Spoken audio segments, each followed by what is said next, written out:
So what is this alcohol-related brain damage? Well, from here on in, I'm going to call it ARBD because it's just a bit easier to say.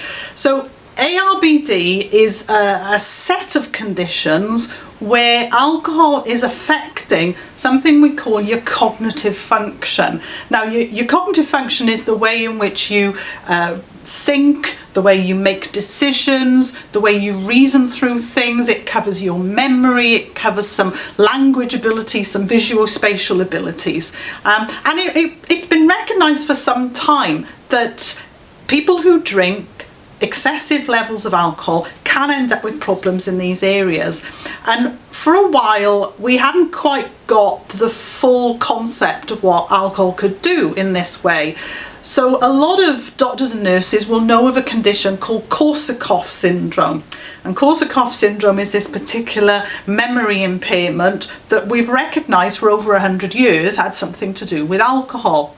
But as we've looked at the condition more and more, it's become evident that it's a lot wider than just this Korsakoff's. So people said, right, we need an overall term for all of this. So the first suggestion that people came up with is we're going to call it alcohol-related dementia, because we know that people with dementia have problems in these areas. But that's not a very good term, because our experience with dementias like Alzheimer's and vascular dementia is that they progress, they get worse. But the good news with these alcohol-related forms of cognitive impairment is that if an individual can stop drinking and stay off alcohol, then they don't get worse. In fact, they can get a little bit better. So using the term dementia didn't seem quite right.